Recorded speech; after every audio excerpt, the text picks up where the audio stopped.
You know, there's a specific kind of silence you only get in a vineyard right before the sun breaks the horizon. It's heavy, smelling of damp earth and crushed grape skins, the kind of quiet that a man moves to the middle of nowhere to find. But that morning, the silence was broken by the crunch of tactical boots on gravel that didn't belong to me. I was standing on my porch, mug of black coffee in hand, watching the mist roll off the hills of my property, the Blackwood Ridge, when I saw them, two silhouettes standing right in the middle of my Merlot block, posing like they were on the cover of a Soldier of Fortune magazine, except their belts were sagging and their postures were all wrong. I'm not a nervous man. 20 years working narcotics in Chicago tends to burn the nerves right out of you, so I didn't reach for a weapon. I just walked down the steps, letting the screen door slap shut behind me, the sound cracking like a pistol shot in the morning air.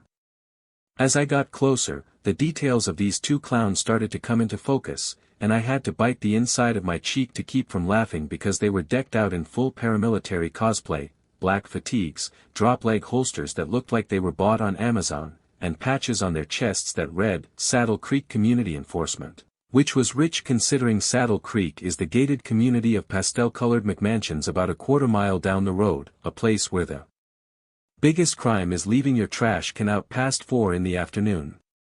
The taller one, a guy with a buzz cut that was trying too hard to hide a receding hairline, puffed his chest out as I approached, resting his hand on his weapon like he was guarding the president, not a patch of dirt. "Morning, fellas," I said, stopping about 10 feet away, keeping my voice low and easy, the way you talk to a spooked horse or a drunk teenager. "Unless you're lost or you're grapes, you're standing on private property." The tall one, let's call him Ronnie, adjusted his sunglasses even though the sun wasn't even up yet, and gave me a look that I'm sure he practiced in the mirror, saying, "Sir, we're conducting a perimeter security sweep for the Saddle Creek HOA, your property borders the subdivision, which puts you under our secondary jurisdictional oversight for threat assessment." I stared at him, letting the silence stretch out, letting him feel the weight of his own stupidity, because secondary jurisdictional oversight isn't a legal term, it's a word salad made up by someone who watches too many cop shows but never passed the academy entrance exam. "Ronnie," I said, reading the name tag that was pinned crookedly to his vest, "my land doesn't have an HOA, never has, never will, so take your secondary jurisdiction and your primary egos and march them back to the pavement before I call the actual sheriff, who I guarantee won't be as amused by this little field trip as I am." He didn't like that, his jaw tightened, and he took a half step forward, a classic intimidation move that might work on a suburban accountant but just made me sad for him. "We have reports of suspicious activity," he spat out, trying to recover his dignity. "We're watching you, sir." I chuckled then, a dry sound, and pointed to the property line. "Watch from the road." They left, but they didn't leave it alone, and that was the first mistake, assuming that because I was a quiet man growing grapes, I was a soft man. Over the next week, the escalation was subtle at first, the kind of petty tyranny that thrives in boredom. I'd see drones hovering over my fermentation tanks, buzzing like angry hornets, recording God knows what, probably looking for EPA violations that didn't exist. Then came the wellness checks, real deputies showing up at my gate looking apologetic because someone had reported screaming or gunshots, and every time, I'd invite them in, offer them a bottle of vintage Cabernet, and we'd bond over the headache that was Saddle Creek. But then it got personal, dark in a way that made the hairs on the back of my neck stand up. I started noticing cars parked on the shoulder of the county road at night, headlights cut, just sitting there. One evening, I found a camera, a high-end trail cam disguised as a rock, pointed directly at my bedroom window, not the vineyard, not the road, but my bedroom. I pulled the SD card, smashed the lens, and took the unit into my workshop, and that's when the old instincts woke up, the part of me that I thought I'd buried when I handed in my badge. I wasn't dealing with a nuisance neighbor, I was dealing with a predator who had been given a budget and a title. The turning point came on a Tuesday, raining hard, the kind of rain that turns the vineyard rows into mud slicks.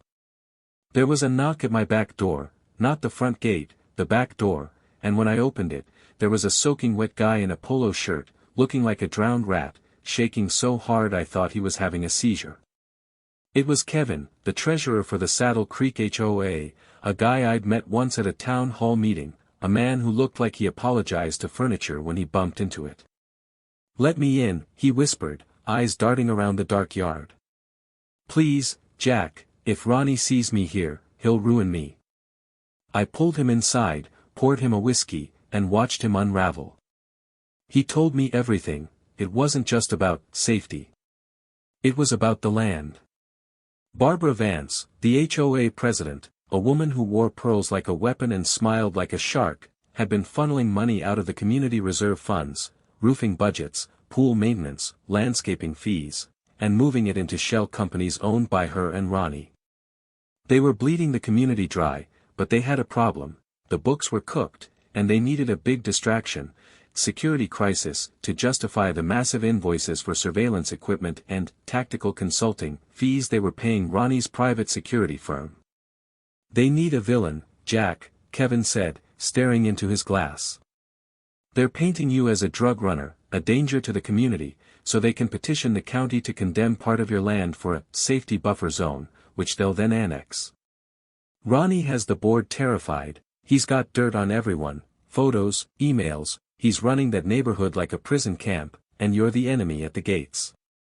I sat back, listening to the rain hammer the roof, and I felt a cold calm settle over me, the kind of focus I used to get right before a raid. Ronnie wasn't just a wannabe cop, he was a blackmailer with a badge he bought online, and Barbara was the bankroll. They thought they were the hunters, watching my every move, hacking my Wi-Fi. Kevin confirmed they had a guy intercepting my signals, thinking they were closing in on a dangerous criminal. "Kevin," I said, refilling his glass, "you go home, you keep your head down, and you act like you never came here." "What are you going to do?" he asked, voice trembling. I smiled, and for the first time in years, it wasn't the smile of a winemaker, it was the smile of a man who knows exactly how to skin a wolf. "They want a drug runner. I'll give them the Pablo Escobar of Blackwood Ridge. They want to watch me. Fine. I'm going to put on a show they'll never forget." I spent the next 2 days setting the stage, and let me tell you, there is a distinct pleasure in building a trap when you know the rat is already sniffing the cheese. I called my assistant, Leo, a big kid who looks tough but cries during Disney movies, and told him the plan. We went to the agricultural supply store and bought 500 pounds of diatomaceous earth. It's a white, powdery soil conditioner, totally organic, looks exactly like high-grade uncut cocaine if you're an idiot watching a grainy night vision camera feed. We started moving the product at night. I made sure to disable my firewall for exactly 10 minutes at 2 a.m., just long enough for Ronnie's hacker to get a peek.